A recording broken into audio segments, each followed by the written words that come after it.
sun's your enemy. First it's behind you, then it owns your windshield on a snaky left-hander.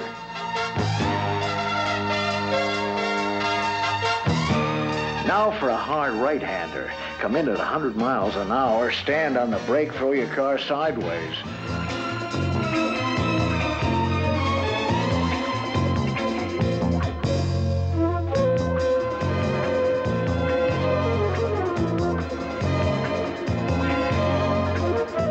Then flat out through the S's.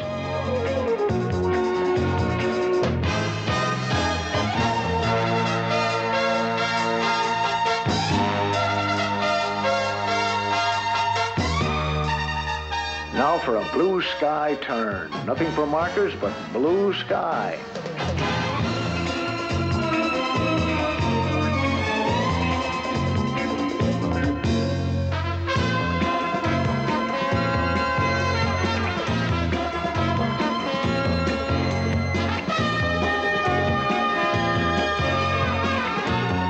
At these speeds, Rick turns his wheel right to go left and left to go right.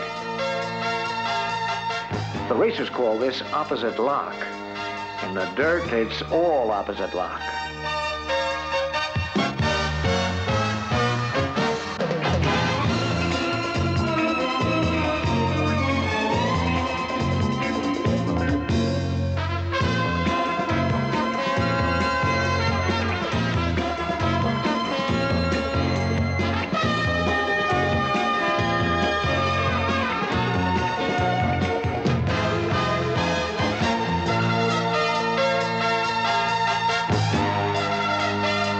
It's 6,000 feet down. A lot less if you're lucky.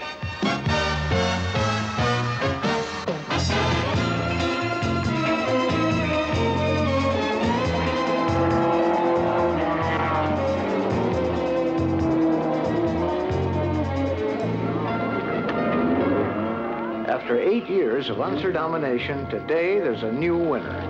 Rick Mears puts Bobby Unser in second place by over 40 seconds.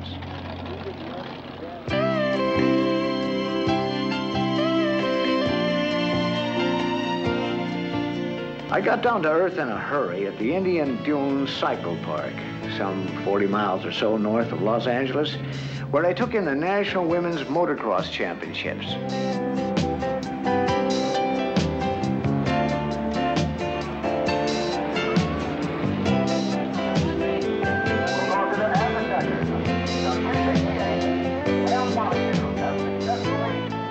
I met a great young gal, Dee Williams, 17. But when it comes to motocross racing, no longer a novice. Hi, Fred. Dee's been racing competitively for 3 years? Well, a little more than 2.5, almost 3. You know, it's really great. A lot of women get into motorcycles because of their families. That's my friend Melanie Evans over there with her dad, Walker. He's part of Cornelli Jones' off-road racing team.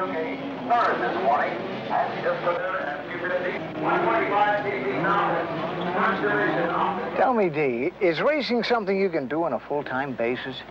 We're getting there. The prize money's coming along. This race has prizes of over $1,000. Well, that's respectable. Sure can't help. Like when you look at the equipment a racer has to wear, to say nothing of the cost of, keeping up a bike.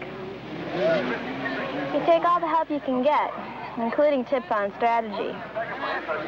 Just before he turns sideways, go ahead and get in gear then and pull the clutch in. All right? Good luck, baby. Well, every year you see more and more young women turning out for races here at Indian Dunes and other tracks around the country. I like the motocross.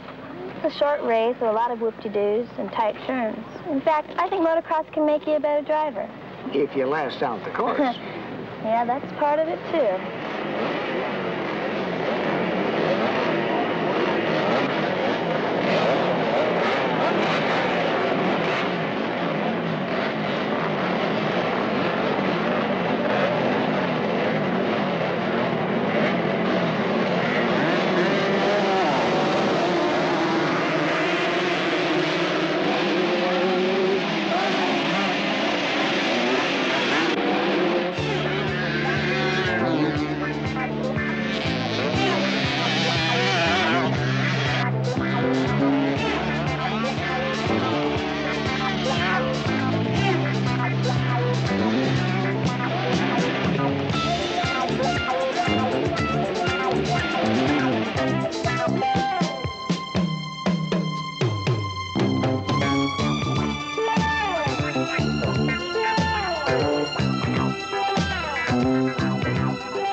Women's motocross, I see, is beginning to make its own big name. Sue Fish, Jan Turton, Jean Kazar, and a lot of others trying to prove their own thing.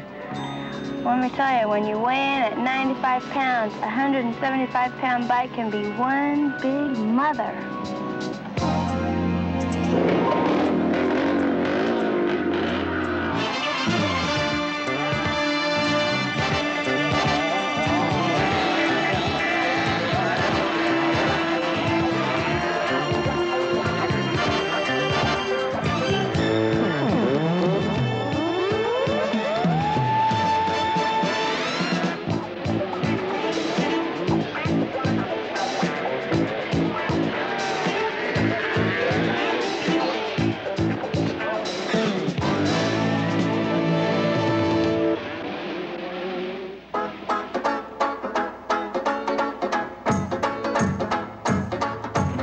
It's a hell of a big difference between the beauties of the women's motocross to the beasts you'll see plowing their way through the swamp buggy races here in Naples, Florida.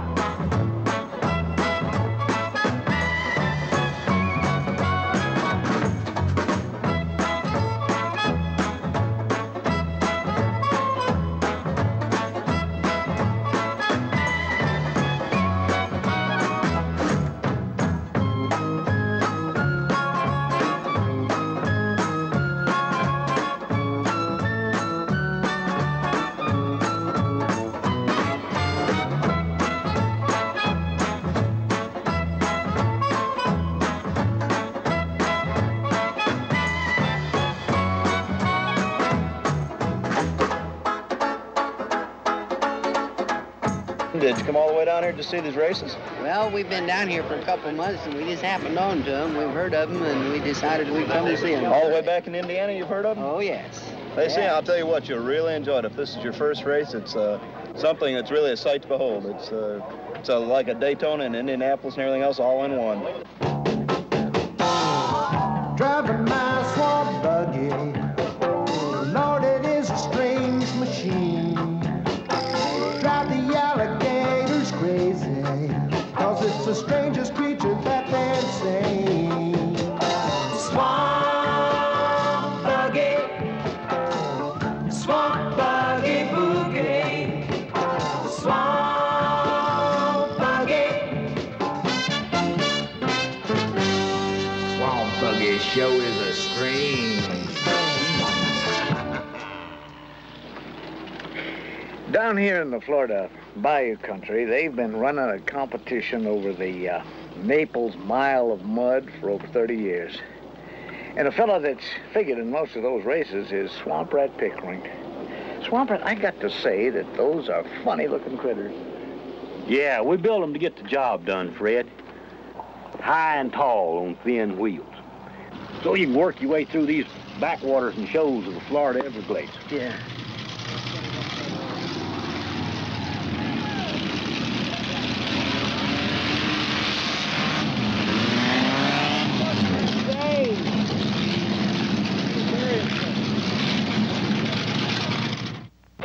We're going to see 7 different classes of races today. Boy, I got to say that that's a mighty mean-looking course. Yeah. We got in front of us here a figure-8 trench, varying depths. The main feature is Sippy's Hole. Sippy? Yeah, named after